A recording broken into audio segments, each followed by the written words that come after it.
Just to introduce myself, I'm Lars Hyland. I'm the Chief Commercial Officer at Totara Learning. Totara is an open source learning management and social learning platform. This session is, as you can see, is very much around looking at designing blended learning experiences. And so let's start first off with what is blended learning. The definition goes beyond, I guess, a lot of traditional training being one-dimensional. So one type of activity. We're moving into a much more sophisticated approach to delivering learning that's more targeted around effective transfer and effective focus on behaviour change, long-term behaviour change, rather than the more abstract focus on training individuals and hoping that they will acquire the necessary skills and be able to apply those in the workplace.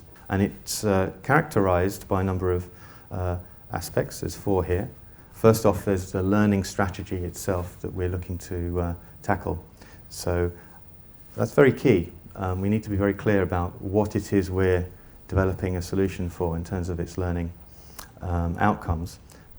The communications mode, is it a solution that needs to be conducted at the same time as a group together like this one, or is it something I can conduct in my own times?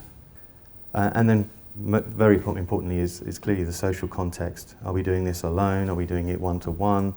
Is it a group? Is it a community? And increasingly, when we're looking at bringing learning into workflow, then the community aspects and supporting that dialogue is really critical.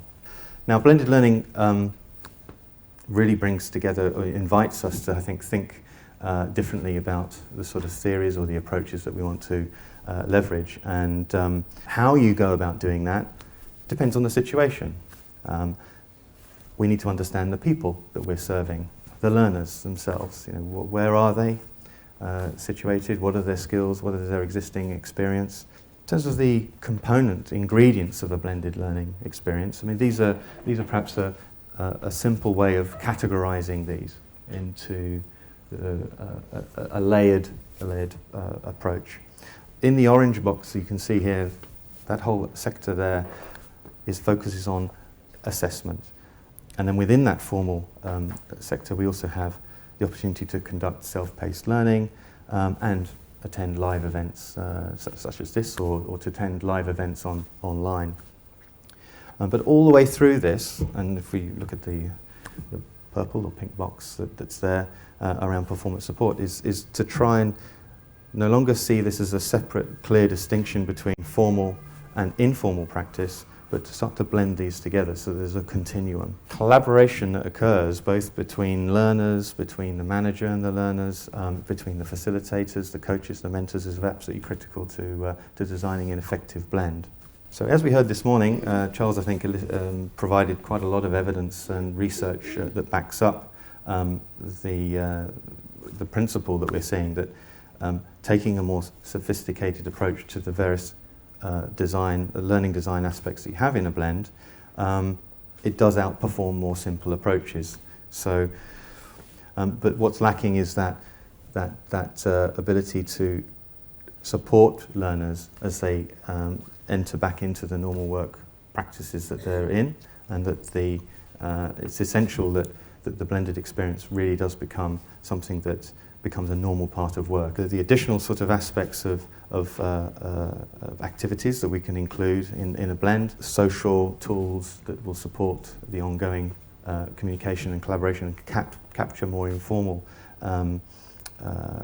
knowledge exchange, including managers in the design of the solution, is absolutely critical. Blending brings the formal and the informal together, and it allows us to meaningfully design a learning experience that is work-based.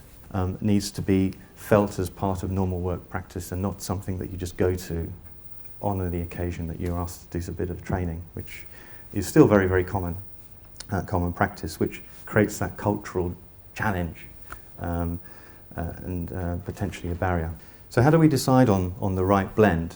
There are various ways in which you can segment the different types of activities that would constitute a blend. This first one here has a very obvious one, which focuses on cost. Are we looking to bringing humans together, bring people together? Are we trying to focus on that informal communication? Or are we looking to convey or capture learning and around process and systems, in which case can we use different types of media to support that? And you can see that there's a very wide range here, from simulations, online modules, scenarios, performance support. They tend to be a bit higher cost, and that's another dimension that we would want to be considering. Equally, are we looking at social or independent learning? Are we looking to provide very clear instruction, or are we looking to support extensions to the core learning, which is very important to real developing practice and developing experience? So the combination of these two quadrants will help you start to piece together the right sort of mix. And this final here, again, we talked about cost earlier, also the time to develop. Clearly there are some instances, or increasing instances, where the time we have to develop learning solutions is very limited. We need to be more agile as businesses. That needs to be reflected in the approach and the design. We also know that the business world that we all are operating in, there's a lot of change to accommodate. Is it worth building quite complex simulations and capturing that when, frankly, once you've built it, it's already out of date? Equally, you may find that where things are very stable and core to your business, it's absolutely worth, then you would want to invest in something like a simulation. A framework here around scaffolded social learning. When we're designing our solutions, we have to think about the types of conversations that we want to nurture or provide a place for in between the more formal elements. Here's an opportunity to see how tools such as the Totara LMS or Totara Social can be brought together to achieve that. I've just listed 4 general challenges, and maybe you face some of these, which is, not least, we need to build our skills and our experience in designing blended solutions, more sophisticated ones that use different mixes of technology.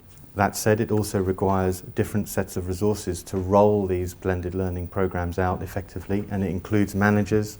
There's lots of concerns that people are very much used to a lecture-style classroom session, and maybe they won't like the extra responsibility of their own learning experience, which you are encouraging people to do when you design a blended experience. But it's important to do that, because if they don't take responsibility, they won't change.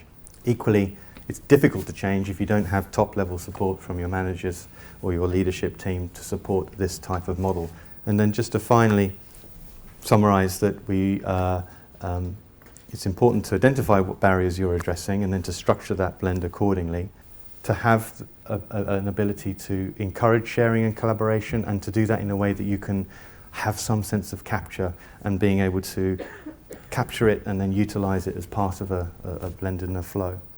Managers, and ensuring that they're included in the design process and that they have time as well to support their teams, and that increasingly the opportunity is there to use tools to personalize the experience for each individual learner, so it's not just one size fits all. It's absolutely crucial. Thank you very much for listening.